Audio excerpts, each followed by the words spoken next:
Autism कोई बीमारी नहीं है, जैसा थंबनेल आपने देखा। तो बहुत तरह का सवाल दिमाग में आएगा कि बीमारी नहीं है तो इसको सीरियसली नहीं लें, या फिर कम सीरियसली लें, इसको इग्नोर कर दें, या इस पे काम करें।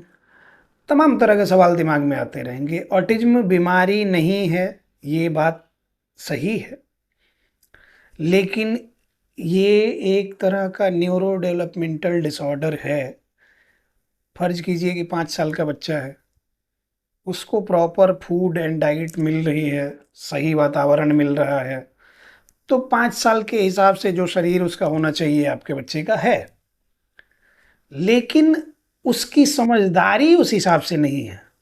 अब समझदारी क्यों नहीं है? क्योंकि उसके लिए जो फेवरेबल कंडीशंस चाहिए थे वो नहीं मिला।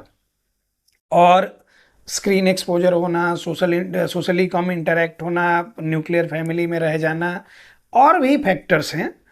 तो जिसकी वजह से क्या हुआ कि हमने बच्चे को ना सोशल एक्सपोजर, इन्वायरमेंट का एक्सपोजर, ये सारी चीज़ें दी ही नहीं।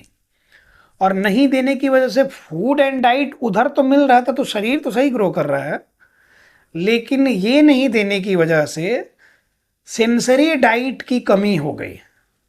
और सेंसरी डाइट की जहाँ कमी हो गई तो sensory issues, sensory processing disorder, बाद में डेवलप होकर ऑटिज्म, इस तरह की प्रॉब्लम्स डेवलप हो गई।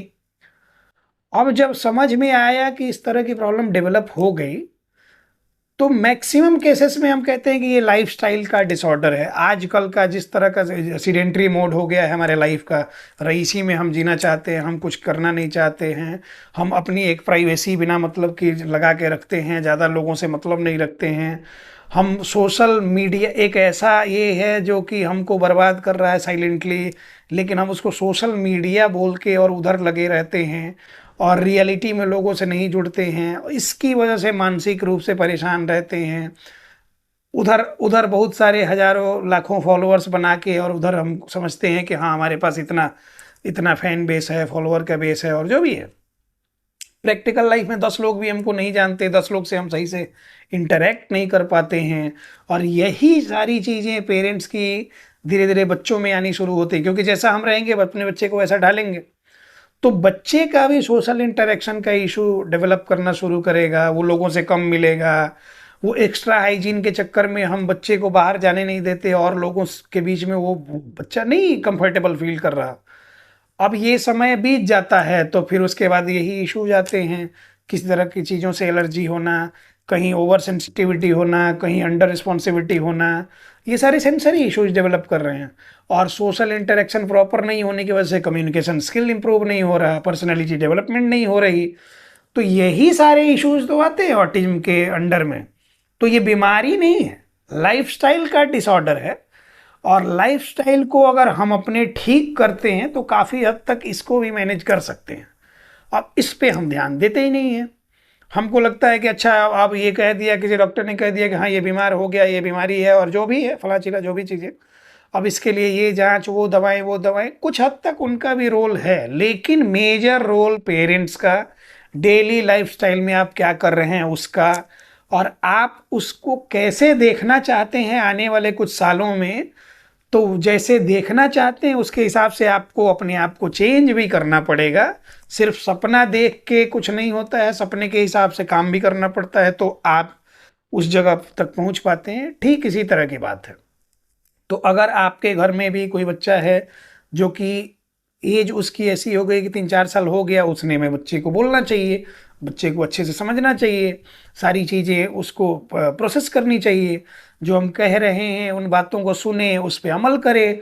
वो कुछ उसको कह रहे हैं कि ये काम करो, वो कर दे रहा है तो अच्छी बात है, नहीं कर पा रहा है तो ही प्रॉब्लम है। तो ये सारा कुछ न्यूरो डेवलपमेंटल डिसऑर्डर में आता है। और ये ऑटिज्म हो सकता है, ये सेंसरी प्रोसेसिंग डिसऑर्डर हो सकता है। तो इसमें ज़्यादा समय ना गंवाते हुए, चूँकि देखिए अर्ली डायग्नोसिस हो गया, जैसे कैंसर की बात करते हैं कि किसी को कहते हैं, सुने होगा कि 3rd स्टेज 4th स्टेज में कैंसर है, मतलब कि बचने के चांसेस कम है। 1st स्टेज में कैंसर है मतलब कि चांसेस पूरे हैं, सुना होगा। उसी तरह की बात होती है, किसी भी प्रॉब्लम में अर्ली एज में डायग्नोसिस हो गया तो ज़्यादा हड़बड़ाने की ज़रूरत इस केस में नहीं है। ऑटिज्म के केस में मैंने बोला कि सही डायग्नोसिस, सही प्रोटोकॉल, उसके नीड के अकॉर्डिंग प्रोटोकॉल, और पेरेंट्स की सही ट्रेनिंग, प्रॉपर काउंसलिंग, और डे टू डे लाइफ में क्या थोड़ा बहुत चेंज करके आप कर सकते हैं, इतना काफ़ी है आपके बच्चे को ठीक करने के लिए, मैनेज करने के लिए। टाइम टेकिंग प्रोसेस है, क्योंकि मैंने बोला कि ये री एजुकेशन का प्रोसेस है, तो टाइम लगता है, लेकिन बच्चे पूरी तरह से मेन स्ट्रीम में जुड़ते हैं। बस आपको सब चीज़ें सही समझ के काम करने की ज़रूरत है। तो इस बात का ध्यान रखें, हड़बड़ाएं नहीं।